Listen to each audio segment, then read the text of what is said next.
Lucas capítulo 2. Vamos orar? Pai, obrigado, Senhor, porque o Senhor nos trouxe, Senhor Deus, a esse lugar essa noite, para nos reunirmos no Teu nome como igreja, como corpo de Cristo, Senhor, para buscarmos a Tua face, Senhor, Te adorarmos, ó Deus, render louvores ao Teu santo nome e receber da Tua palavra, Deus, que nos fortalece, que nos purifica, que nos edifica, que nos transforma, Senhor.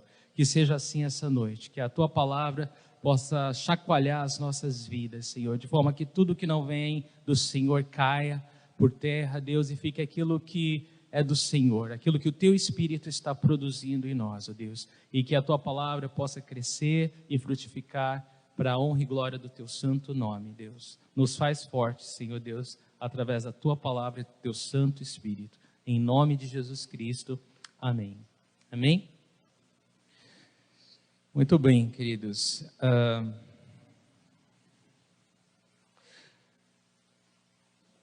Nós estamos estudando o Evangelho de Lucas e o tema que nós temos adotado é Jesus, o homem perfeito. O nosso versículo-chave é Lucas 19:10, que diz: pois o Filho do Homem veio buscar e salvar o que estava perdido. Nós estávamos perdidos, o nosso relacionamento com o Senhor estava perdido.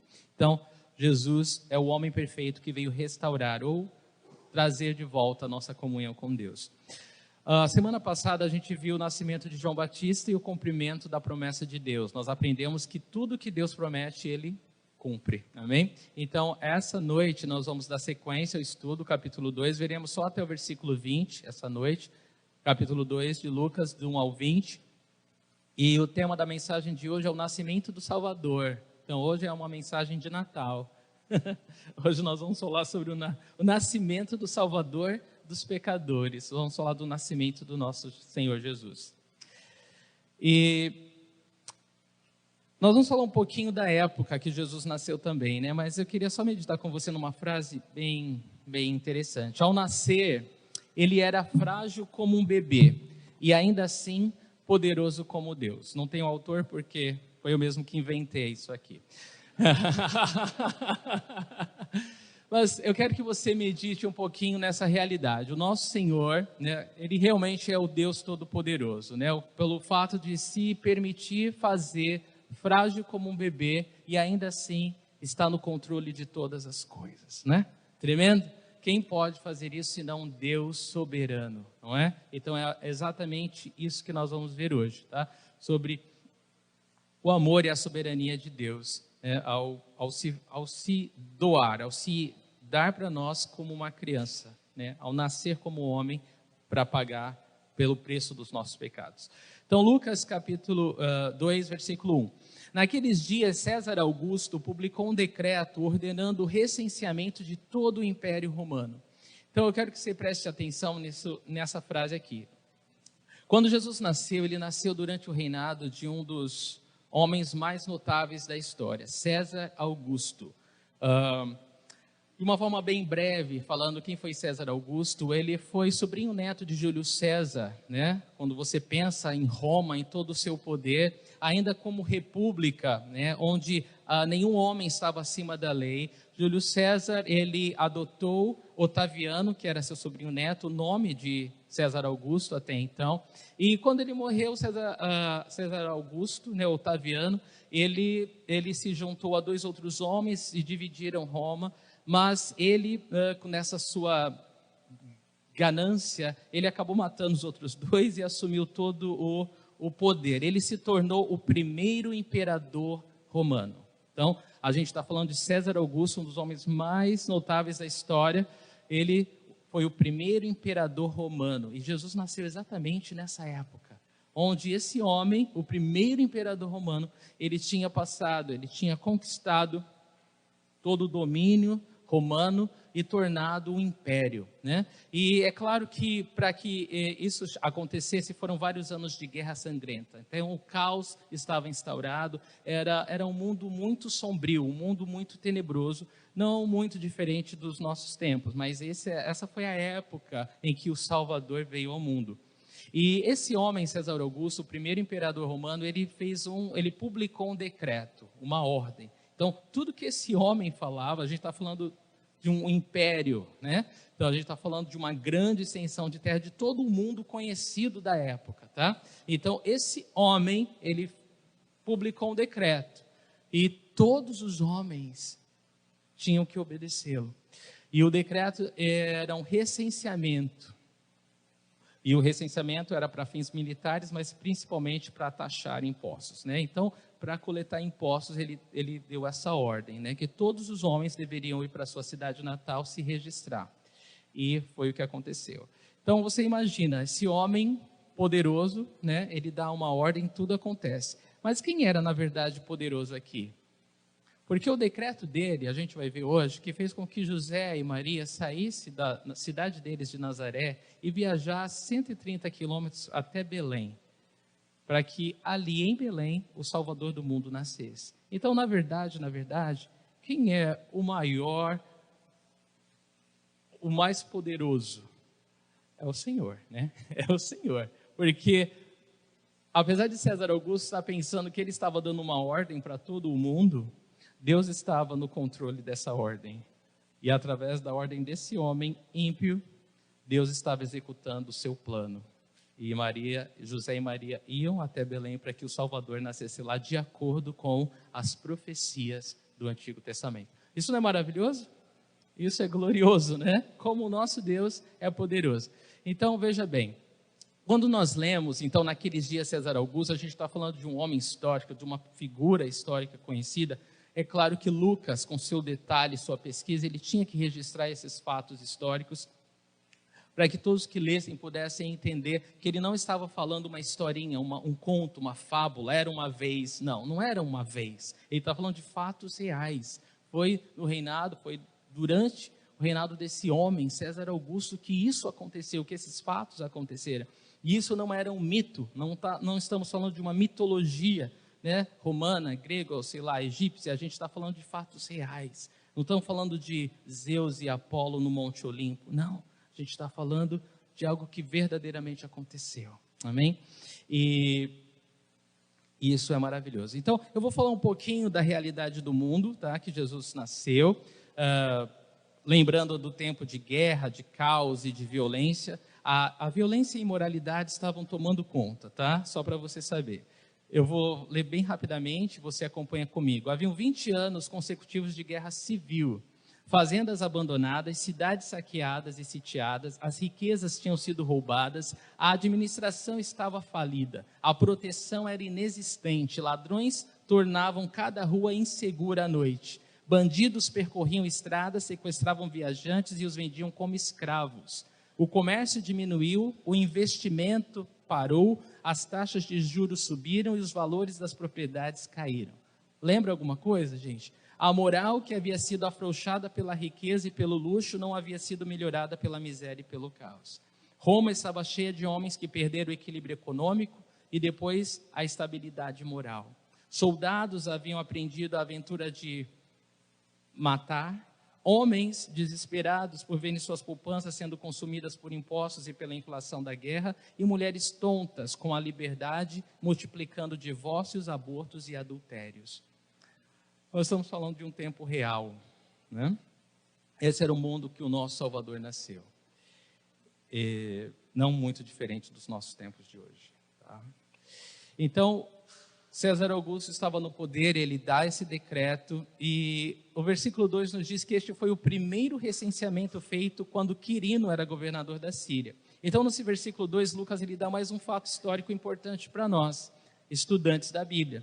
Ele fala que tudo isso aconteceu quando Quirino era governador da Síria. E Síria, ele está falando de uma região próxima da Galileia, na parte norte de Israel, onde José e Maria estavam, na cidade de Nazaré. Então, eles estavam nesse distrito, nessa região abaixo de Quirino, né? E tudo isso, é claro, dentro do grande império romano, respondendo à grande ordem do imperador César Augusto.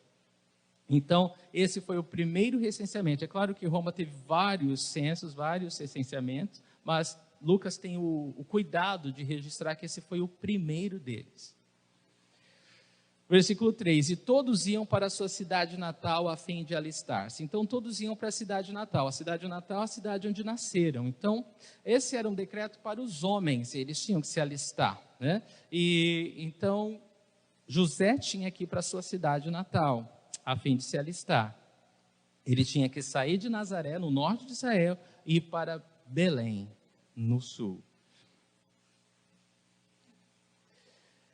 Assim José também, versículo 4, assim José também foi da cidade de Nazaré, da Galiléia, para a Judéia, para Belém, cidade de Davi, porque pertencia à casa e à linhagem de Davi. Então, como José era de Belém, da cidade de Davi, a cidade de Davi é conhecida como Belém, e José pertencia à linhagem de Davi, do rei Davi, ele tinha que ir para Belém. E essa viagem era de 130 quilômetros, não era uma viagem, né, curta, porque eles não tinham automóvel, então era uma viagem considerável. A gente pode pensar daqui até o local do retiro, né, Guararema, cerca de 130 quilômetros por aí. Então, ele simplesmente foi, ele tinha que ir. Era uma viagem custosa, levava tempo, mas era uma ordem, ele tinha que ir se alistar, se registrar.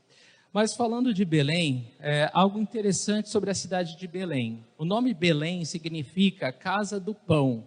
É o lugar ideal para o pão da vida nascer, não é? Casa do pão, né? Foi onde Jesus nasceu. Jesus nasceu em Belém, a casa do pão. Pão da vida nasceu na casa do pão.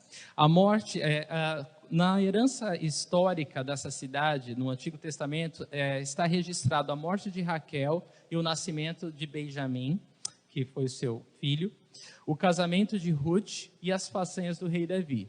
Mas o que é mais interessante dessas observações? Benjamim significa filho da mão direita e Davi significa amado. E quem é Jesus? Jesus é o amado filho de Deus, né? A destra de Deus. Então, tudo isso tem a ver com Jesus. No versículo 5 de Lucas diz que ele foi a fim de alistar-se com Maria, que lhe estava prometida em casamento, esperava um filho. Quem deveria alistar-se? Os homens. José deveria se alistar. E por que aqui fala que Maria foi com ele? Primeiro, ela estava grávida. Era uma viagem longa, né, para a época, e ele não poderia deixá-la só. Ela estava esperando um filho, né?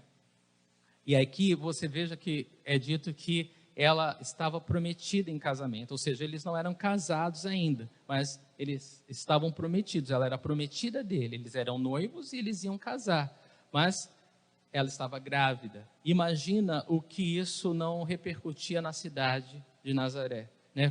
Como as más línguas estavam falando de Maria, né? Olha, nem casou ainda, olha o bucho dela, né? Alguma coisa assim. Então, José, pensando em proteger Maria, ele falou, olha, eu vou ter que fazer essa viagem, mas eu vou levar você comigo. Eu não vou te deixar aqui sozinha, não. Né? Então, Maria, ela vai com José nessa viagem, né?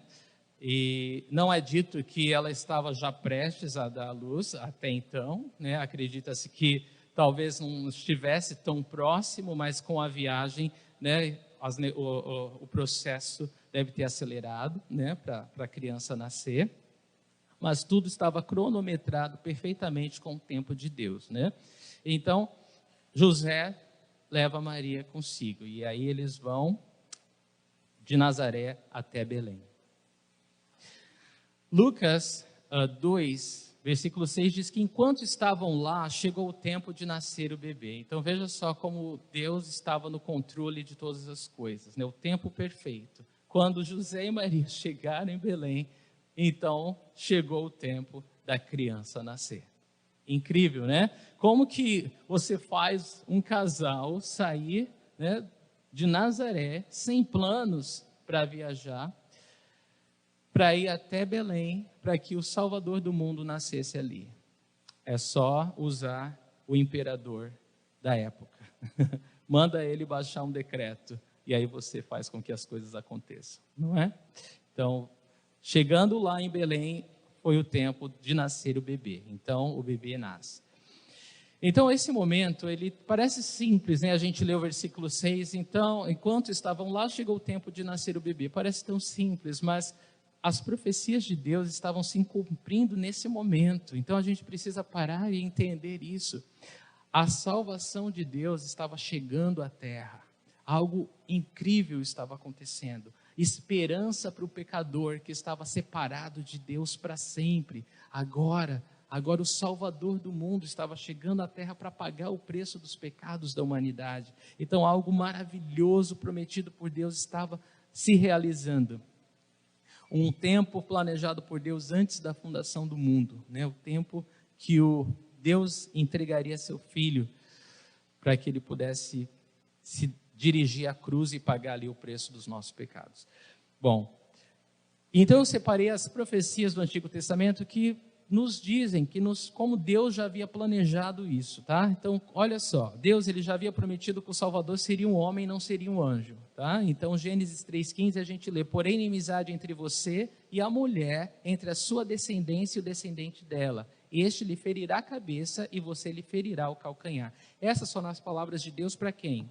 Para a serpente, né? Deus falou para a serpente: olha, eu vou pôr inimizade entre você e a mulher, e entre a sua descendência e o descendente dela. Quando ele falou descendente dela, o descendente da mulher, ele está falando do Messias, do ungido, aquele que seria prometido por Deus para salvar o mundo dos seus pecados, tá?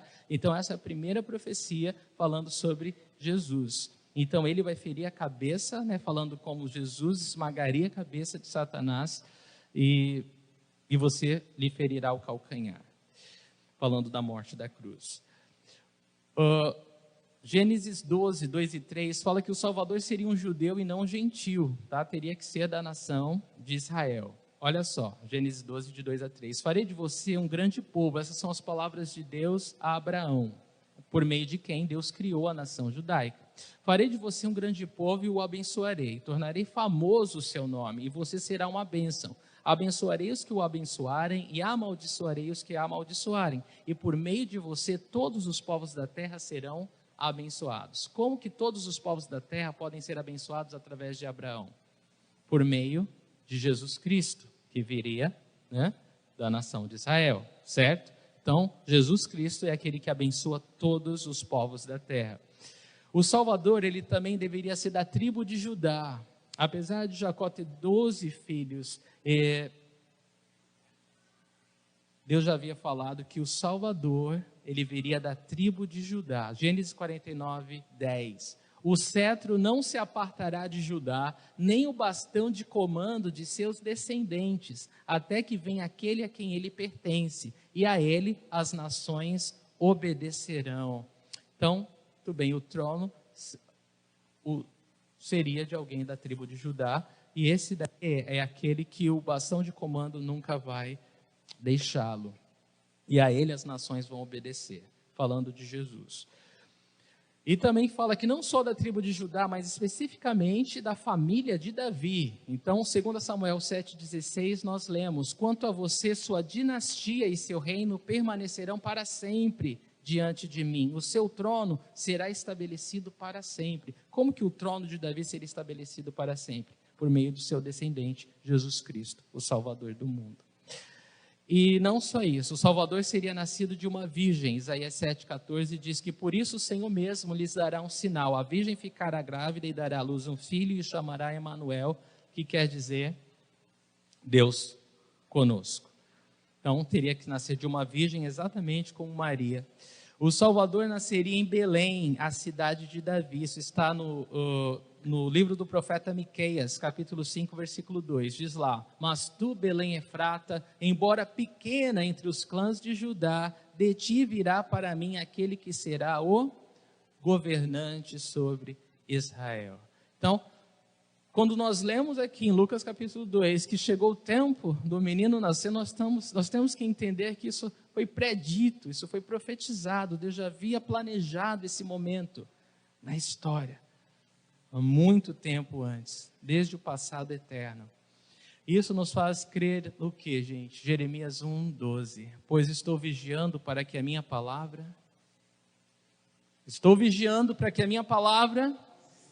Amém. A palavra de Deus, ela se cumpre. Ela tem que se cumprir, porque ela não é palavra de homem, mas é palavra de Deus. Amém? Versículo 7.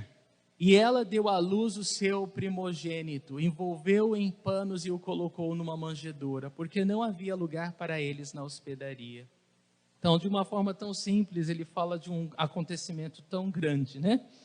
Ela deu à luz ao seu primogênito. Então, Maria, ela deu à luz ao seu filho, ao seu primeiro filho, seu primogênito. Isso nos leva a entender que Maria teve outros filhos. E é um bom estudo para vocês fazerem em casa, quais são os outros filhos de Maria, né? Com José, claro, porque logo depois que Jesus nasceu, o Salvador nasceu, ela pôde se casar com seu marido, né? E ter seus filhos, constituir sua família. E vocês podem pesquisar quais são os irmãos e as irmãs de Jesus. Então ela deu à luz o seu primogênito, envolveu em panos, que era o hábito da época, né? As crianças recém-nascidas, elas eram embrulhadas em tiras longas de pano para que elas pudessem ser protegidas e fortalecidas, e o colocado numa manjedoura. A palavra para manjedoura é tão bonitinha, manjedoura. Você lembra dos cartões de Natal e vê os presépios? É a coisa mais linda, né? Uma criança num bercinho dourado, mas não era nada disso. Na verdade, a palavra para manjedoura é um coxo de alimentação de animais, ou seja, é uma calha. Imagina uma calha ou um coxo onde os animais, você põe a ração para os animais comerem, e era ali que Jesus foi colocado. O Rei dos Reis, o Filho de Deus, né? A pessoa mais importante do universo, ela foi colocada numa calha, num coxo de alimentação de animais, porque não havia lugar para eles na hospedaria. Aí você pode perguntar, mas Davi estava indo para a cidade natal dele, ele estava indo para Belém. É claro que em Belém ele tinha familiares, ele tinha pessoas lá, exatamente isso. A palavra hospedaria, ela não quer dizer apenas um lugar, um hotel, onde as pessoas ficariam alojadas. Não, está falando uma casa que pudesse acolhê-los. A gente está lendo na palavra de Deus que o Rei dos Reis nasceu num lugar onde ficavam os animais, porque não tinha uma casa que pudesse acolhê-lo. Não havia lugar para o Salvador. Então, Maria deu à luz ali, num lugar. E algo interessante que a gente sempre fala, né, o lugar onde os animais ficavam como um estábulo bonitinho de madeira, né, cercadinho, mas não necessariamente era assim na época, tá? Os animais ficavam em lugares fechados como cavernas, grutas, essas coisas assim. E provavelmente foi numa caverna assim que Jesus nasceu, tá bom? O Rei dos Reis, o Deus Todo-Poderoso. Então, só relembrando, né, na simplicidade da narrativa de Lucas, fatos tão grandes e extraordinários acontecendo. Às vezes a gente enfatiza tantas coisas pequenas, né? Principalmente se lê no Face, às vezes um nada, né? Se faz uma grande coisa do nada. Mas quando Lucas conta do maior acontecimento do universo de uma forma tão simples, né? Tão objetiva, isso é maravilhoso. Então não havia lugar para o Rei dos Reis nascer, o mundo estava ocupado demais para recebê-lo. Então os homens estavam viajando, as crianças estavam brincando e as mulheres provavelmente fofocando ao lado do poço, né? E ali estava, né, o Salvador do mundo, o reino de Deus havia chegado entre nós. No versículo 8 de Lucas, a gente lê que haviam pastores que estavam nos campos próximos e durante a noite tomavam conta dos seus rebanhos. Então olha só que interessante, nesse momento nasceu o Salvador e haviam pastores que estavam nos campos próximos, né, daquele lugar, durante a noite, tomando conta dos seus rebanhos.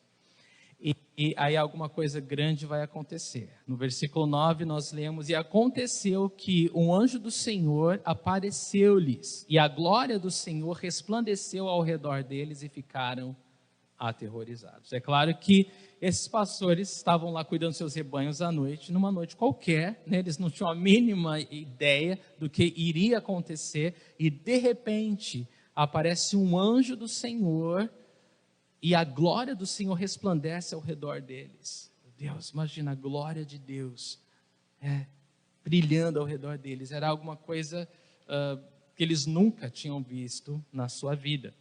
E eles ficaram, é claro, toda vez que a gente vê um anjo aparecendo na palavra, com medo, né? Aterrorizados eles ficaram. Então, bom, o que é isso? Vamos morrer agora, provavelmente.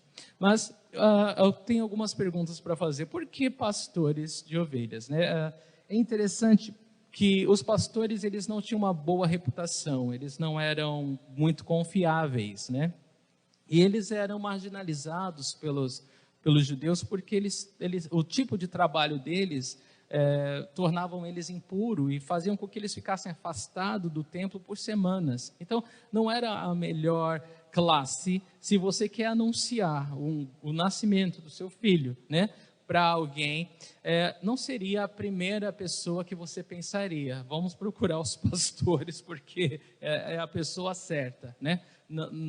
Humanamente falando, não seriam os primeiros da lista, mas Deus, ele mostra a sua graça tremenda, né? Escolhendo os marginalizados, os pobres, os excluídos, para revelar o maior acontecimento de todos, né? O nascimento do Messias, do ungido de Deus. E provavelmente esses pastores que ficavam próximos a Belém, eles pastoreavam além dos seus próprios rebanhos, os rebanhos do templo, dos animais que eram oferecidos em sacrifício para o templo. Então, é interessante guardar essa informação no coração, né? Os cordeiros que eram sacrificados eram tomados conta por esses pastores.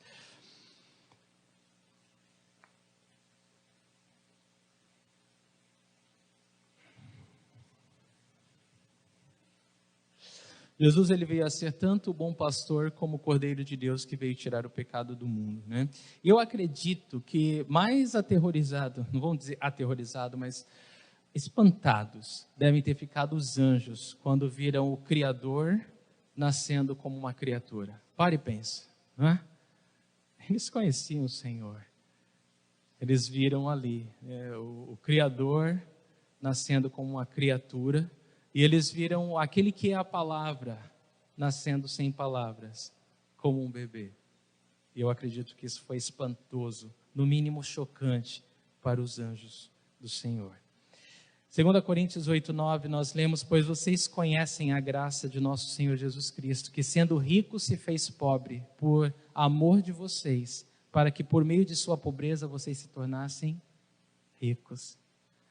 E 1 Timóteo 3,16, não há dúvida de que é grande o mistério da piedade. Deus foi manifestado em corpo, justificado no Espírito, visto pelos anjos, pregado entre as nações, crido no mundo e recebido na glória. De fato, grande é esse mistério, né? Grande é o mistério da piedade, da divindade. Lucas 2, versículo 10. Mas o anjo lhes disse: não tenham medo, estou lhes trazendo boas novas de grande alegria, que são para todo o povo. Veja que as palavras do anjo foi essa, né? Não tenha medo, né? Não fique com medo, não fique aterrorizado. Eu trago boas novas. E quais eram as boas novas? Quais eram as boas notícias? Havia chegado ao mundo o Salvador dos pecadores. Tinha acabado de nascer. Então essa era uma grande notícia, era uma notícia, uma boa nova de grande alegria, que são para todo o povo. Então, olha, eu trago notícias que é boa para todo mundo, né? Essa foi a mensagem do anjo para os pastores. E eu fico feliz, né? Porque Deus não anunciou isso, não enviou, né, um juiz ou um reformador, ou sei lá, um líder político para poder solucionar o problema do homem, né? A maior necessidade do homem, que é o pecado, é a separação eterna do homem. Ele enviou o próprio filho dele, né? E isso é maravilhoso. E essa era uma mensagem de paz no mundo que já estava sofrendo tanto com a guerra. E a vida naquela época era tão difícil quanto hoje. Impostos altos, desemprego, moral baixa, governo não estava agradando a todos, o direito romano não estava ajudando, a filosofia grega muito menos, e nem mesmo a religião judaica estava solucionando o maior problema do homem, que é a separação eterna de Deus, que é a falta de perdão de Deus. Então nada disso podia trazer o homem de volta a um relacionamento com Deus. Então o que Deus faz? O que Deus faz? Ele envia o seu filho, amém? Então ele envia o Salvador. No versículo 11 de Lucas, nós lemos hoje: na cidade de Davi lhes nasceu o Salvador, que é Cristo Senhor. Igreja, Cristo não é o sobrenome de Jesus, tá? Jesus Cristo, tá? Cristo significa Messias, só que Cristo é em grego e Messias é em hebraico. E tanto Messias como Cristo significa ungido de Deus. Então, Jesus é o ungido de Deus, o prometido, aqui é o Salvador, né? Outra palavra é o Salvador. Então, o Salvador, que é Cristo, o Senhor, ele nasceu na cidade de Davi. Qual é a cidade de Davi? Belém. Então o anjo anuncia para eles que o Salvador, o ungido, o prometido de Deus para salvar o mundo dos seus pecados, tinha acabado de nascer. Versículo 12. Isso lhe servirá de sinal. Encontrarão um bebê envolto em panos e deitado numa manjedoura. Graças a Deus que o anjo deu esse sinal para eles, senão eles não iam achar mesmo, né? Qual a probabilidade de eles acharem essa criança? Vão e procurem essa criança. Ah, tá, mas e aí, como que eu vou saber? Vai estar embrulhado em panos e deitado numa manjedoura. Numa manjedoura? Então tá. Então foi fácil para eles acharem, porque provavelmente era a única criança num coxo de animais. Um sinal improvável desse, né, tinha que ser dado mesmo. Lucas, versículos de 13 a 14. De repente, uma grande multidão do exército celestial apareceu com o anjo, louvando a Deus e dizendo: glória a Deus nas alturas e paz na terra aos homens, aos quais ele concede o seu favor. Então, veja que assim que o anjo anunciou o nascimento de Jesus, uma multidão, uma grande multidão do exército celestial. Você imagina assim, milhares e milhares de anjos agora, tá? Antes um anjo do Senhor tinha aparecido, eles ficaram aterrorizados. Agora a gente está falando de um exército celestial aparecendo de repente para aqueles pastores. E esse exército, essa multidão de anjos aparece, louvando a Deus e dizendo: glória a Deus nas alturas e paz na terra aos homens aos quais ele concede o seu favor. Lindo, né? O louvor deles era exaltando a Deus, né? Glória a Deus nas alturas e paz na terra aos homens.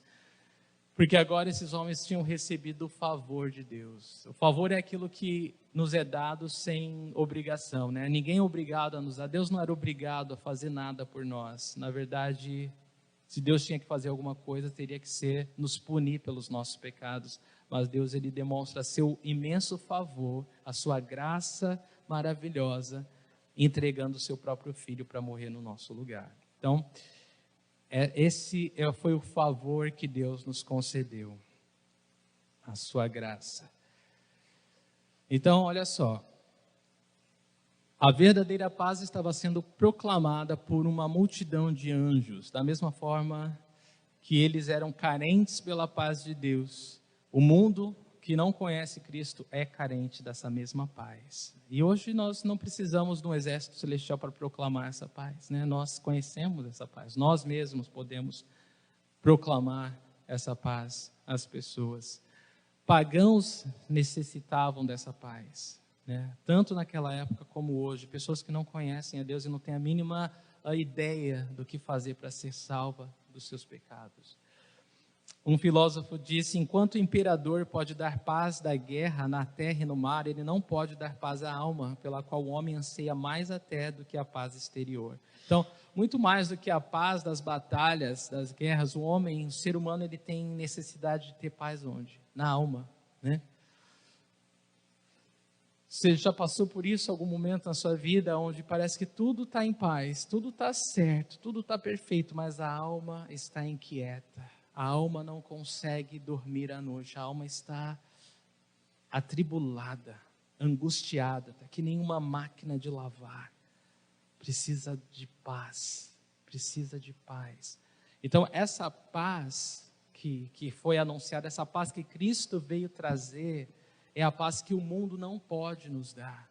É a paz que excede o entendimento, é a paz que nos preenche a alma. A palavra judaica shalom, que significa paz, é muito mais do que uma trégua, que é paz, falta de guerra. Não é isso que quer dizer essa paz. Shalom significa bem-estar, saúde, prosperidade, segurança e plenitude. É quando a gente fala a paz do Senhor, meu irmão. né? Que essa paz que só Cristo tem, que só Cristo daqui preenche, que satisfaz, né? Que é plena, que guarda o coração, que tranquiliza a alma. Essa é a paz que Cristo veio nos trazer, essa é a paz que saudamos uns aos outros. Lucas 2, versículo 15. Quando os anjos os deixaram e foram para os céus, os pastores disseram uns aos outros: vamos a Belém e vejamos isso que aconteceu e que o Senhor nos deu a conhecer. Então, assim que os anjos foram embora, os pastores falaram: é hora da gente ir, vamos agora. Vamos agora. Você percebe nas palavras dos pastores uma urgência? Vocês percebem? Vamos a Belém. Tipo, vamos arrumar alguém para cuidar dos rebanhos, deixa para lá tudo isso, a gente vai para Belém. Eles estavam próximos a Belém. Belém ficava aos arredores de Jerusalém, por isso que eles cuidavam dos rebanhos do templo também. Então, eles precisavam ir até Belém, e eles estavam dispostos a fazer isso, porque o que tinha acontecido com eles ali era incrível, era alguma coisa que eles nunca tinham experimentado na vida. Um exército celestial, né, louvando a Deus, um anjo do Senhor aparecendo, falando que o Salvador tinha acabado de nascer. Então, eles precisavam ir e ver. Versículo 16. Então, correram para lá e encontraram Maria e José e o bebê deitado na manjedoura.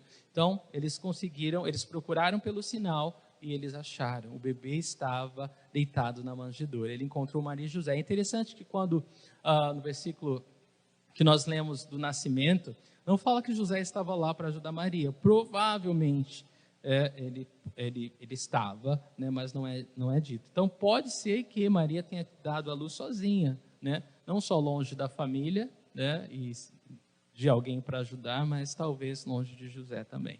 Mas eles encontraram, quando chegaram lá, Maria, José e o bebê deitado na manjedoura. Versículo 17. Depois de o verem, contaram a todos o que lhes fora dito a respeito daquele menino. Então, eles viram com seus próprios olhos e testificaram: a palavra do anjo é verdadeira. Aqui está uma criança improvável, né? Um bebê enrolado em panos dentro de um coxo de animais.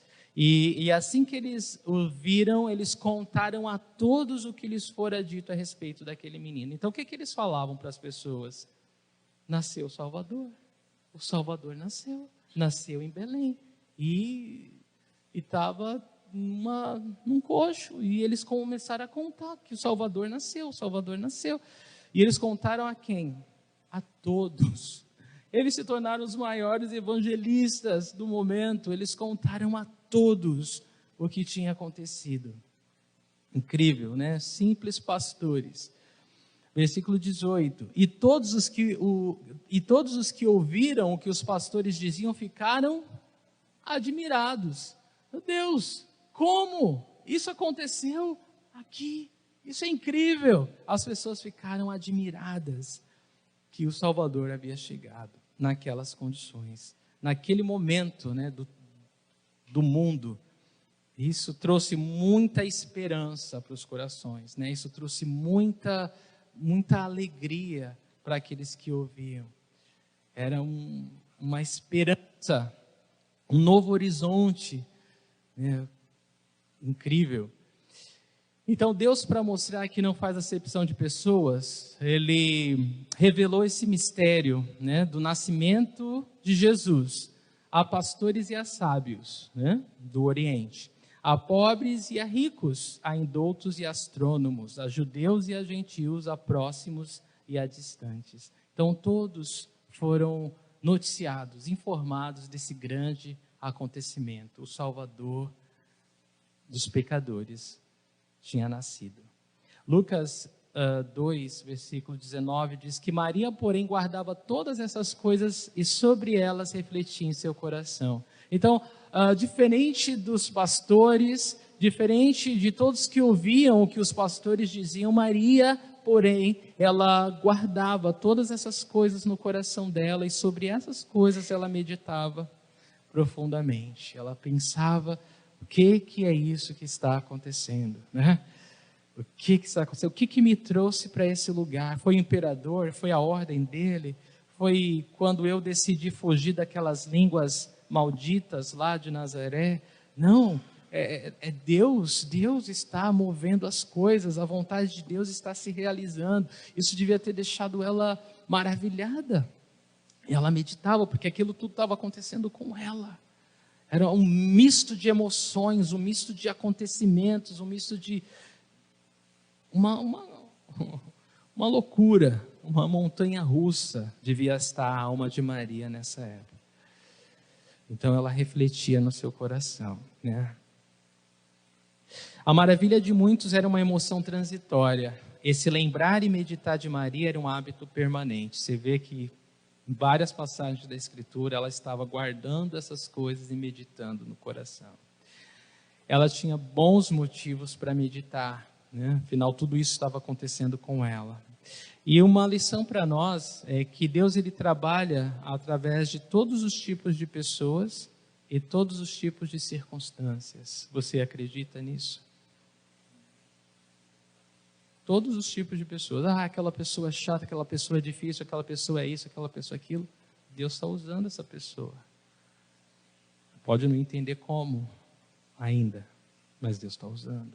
Porque Ele está no controle de todas as coisas. Mas a situação agora está muito difícil. Não, nunca teve tão difícil como agora. Tem situação difícil demais para Deus? Não. Tem situação impossível? Tem situação... Não para o nosso Deus. Ele tem o tempo na sua mão. Ele está acima do tempo. Ele controla o tempo. Ele é Deus. E Ele vai fazer com que todas as coisas cooperem para o bem daqueles que o amam. É o que você crê, não é? Amém. Lucas, capítulo 2, versículo 20, diz: os pastores voltaram glorificando e louvando a Deus por tudo que tinham visto e ouvido, como lhes fora dito. Então essa foi a reação dos pastores, aquela classe marginalizada, não confiável, pobre, indouta, né? Não tinham estudo, mas eles foram noticiados dessa grande maravilha, o nascimento do Salvador, e eles voltaram glorificando e louvando a Deus por tudo que tinham visto e ouvido, como lhes fora dito. Então tudo estava acontecendo como eles ouviram, e isso deixava eles maravilhados, né? Maravilhados, e isso fez com que eles saíssem daquele estábulo, daquela caverna, sei lá onde Jesus nasceu, e cheios de coragem, de alegria para falar para as pessoas o que tinha acontecido. E isso deve nos fazer refletir uma coisa, gente: se o nascimento do Messias, se o nascimento do Salvador fez esses simples homens saltarem de alegria em louvor a Deus e anunciar a todas as pessoas possíveis sobre Jesus Cristo, o que nós deveríamos fazer, cientes da morte e da ressurreição desse Cristo? Não é verdade? Qual deveria ser a nossa reação, cientes da morte e da ressurreição desse mesmo Senhor, desse mesmo Salvador? Nós deveríamos estar pulando, louvando a Deus, glorificando ao Senhor e anunciando, né? Muito mais. É incrível na época de política como as pessoas ficam ousadas para defender, né? Eu sempre uso isso para futebol, né? Porque existe um grito guardado no peito, né? Existe sempre uma empolgação, existe sempre alguma coisa que eleva a nossa adrenalina, que nos faz empolgados para gritar, empolgados para falar, empolgados para mostrar para todo mundo o que nós torcemos, o que nós gostamos, o que nós queremos. Mas eu fico imaginando, nós somos os pecadores que estavam indo para o inferno e que foram salvos por esse Messias, por esse Cristo, por esse homem, pelo Filho de Deus, que deixou a sua glória celestial para nascer como homem. E não só isso, mas como homem, ele foi um servo obediente até a morte de cruz, a morte dos amaldiçoados. Ele tomou o lugar dos amaldiçoados no nosso lugar. Nós que estávamos amaldiçoados, nós que estávamos separados de Deus, Ele tomou o nosso lugar e morreu e pagou o preço do nosso pecado. Como que nós podemos acalentar ou guardar isso dentro de nós? Nós deveríamos, muito mais do que esses pastores, louvar a Deus, glorificar a Deus e anunciar aos quatro cantos do mundo que Jesus Cristo é Deus, que Jesus Cristo é o Filho de Deus, que morreu para nos salvar dos nossos pecados. Amém. Então fica aqui essa repreensão à nossa preguiça, indiferença e ingratidão. Se o nascimento de Cristo teve tal impacto sobre eles a ponto de fazê-los sair do estábulo, quanto mais poderosa deveria ser a nossa reação diante da morte e ressurreição do nosso Cristo. Então, isso para nós é a lição de hoje. É a lição de hoje. Como nós vamos reagir? Nós vamos reagir como os pastores foram tão agraciados. Quem eram eles? Eles eram considerados nada, mas foram alcançados pela graça de Deus. Será que nós podemos, de alguma forma, nos alegrar como eles hoje? Vamos ficar de pé e orar.